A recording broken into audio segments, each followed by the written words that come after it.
There is in each of us a passion for loving, relationships, and connectedness.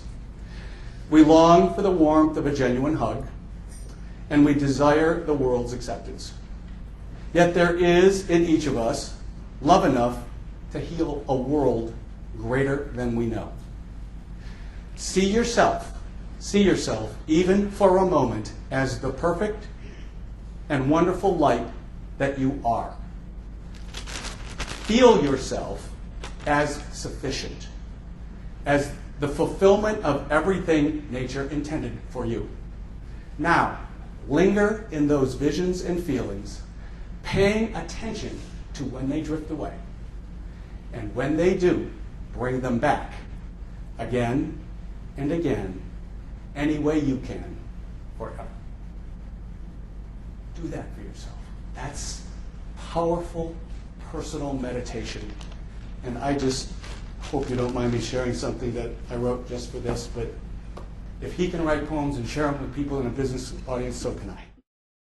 Okay? Who was sitting at the table one day when somebody scribbled on a napkin, "I've got an idea. Let's charge $5 for a cup of coffee." Who was sitting there and who thought that was a good idea? I can't fulfill my dreams without people like you being willing to let me share my thinking. So what is it that you could be giving to others is the question that will allow you to feel even better about yourself. In my effort to find work-life balance, I'm the 50-year-old guy in the yoga class with all these very, just extraordinarily flexible 90% women, half of my age, who are very tolerant of me being in their class. I needed it. I just heard so many good things about yoga. So about a year and a half ago, I started trying to go to yoga as much as I could. And my yoga instructor one day said, I just heard this great phrase, hasten slowly, and you will soon arrive. So hasten slowly and you will soon arrive meant something to him. Here's what else he said.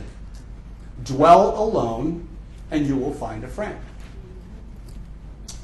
Take the lowest place and you shall reach the highest. Renounce all worldly goals and you shall reach the highest goal. And then maintain the state of undistractedness and distractions will fly off. That's what's sitting in a cave. Breathing and meditating and living off roots and water and flower will do for you in terms of seeing what's possible. In the very first program I ever went to like this, I was right out of college. It was some little sales meeting, and the speaker, he gave each of us a little green porcelain frog. I still have that green frog. I thought of taking a picture of it today just to prove it, bringing it. I just didn't get around to it. This little green porcelain frog. He said, put this on your desk as a reminder that every day we need to kiss one frog. Defined as seeing someone who needs a lift and giving it to them. It's saying to the bus driver, thank you for whatever. Thank you for getting us here on time. It's saying to the flight attendant, you read my mind, I needed this just now, thank you. It's thanking people, gratitude, or telling someone on the street, that's a beautiful dress, if you mean it. I mean, sincerity is a special thing. If you can fake it, you've got it made. But I think it's pretty well established. You can't fake sincerity. What causes a person like me to have such strange thoughts? I read all this stuff. This is not a list of things that were recommended to me. I walked around my house and wrote down the name of all the books that I could find that I have read. Do you think this isn't a lot of work, this striving for work-life balance thing? It's a lot of work to strive for work-life balance. Going to yoga slows me down. Reading these things slows me down. And by slowing down, I'm producing more. You're right where you're supposed to be today. You're right where you belong. For whatever reason, you're here because this is where you're supposed to be today. And where you are in the next hour and tomorrow, that's where you're supposed to be. So live openly with it. Enjoy it. I want to share one page of this because it goes right to this point of helping others.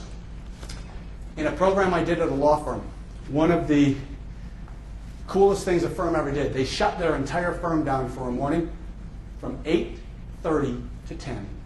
They had a couple people on the phones, every partner, every associate, every staff person in the room, about twice this size, to talk about client service because they realized everybody in the organization touches clients every day, and if they don't understand how powerfully important they are to the firm's success, they're not going to succeed. They wanted everybody on the team, and they had a program of client service that was going to go on after. And I was fortunate enough to be able to be the speaker that morning and to help them coach them through some of the client service training that followed. I want to read to you an email I got from one of the secretaries at that firm.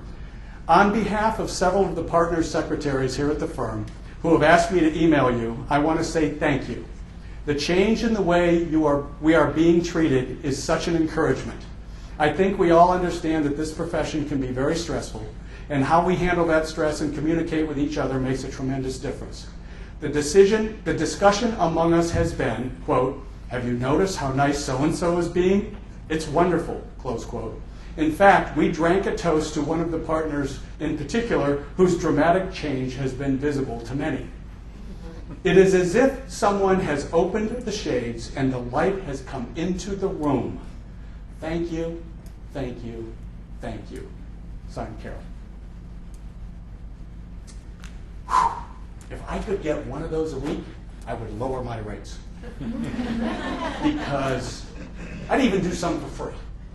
Because, again, that's my passion, is having made a difference in their lives by doing what I do professionally. You all have these kinds of responsibilities, and that's what you do. As we sit here, it's like, well, yeah, how do we do this stuff and that? But I think that's really not that complicated if you understand what your passion is. What is that little voice? What did you write down earlier? What would I do if I knew I couldn't succeed? If it was not do the job you're doing, that's big, but what is it that appeals to you about that goal? And bring that into your business. If having a session with your staff where you hand out kisses is going to let you fulfill something you care about, that's a way of bringing it in.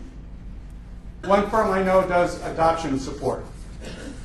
What else do we do? We give people vacations. Exactly. Weight Watchers programs, keep coming. Gym discounts.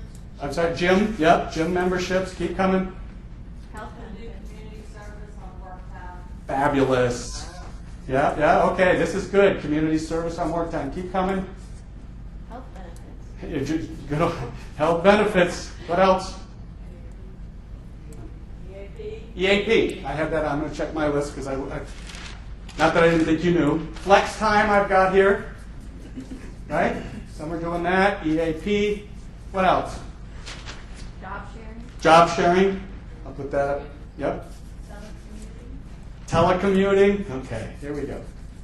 Why do we do these things? Morale. They'll quit.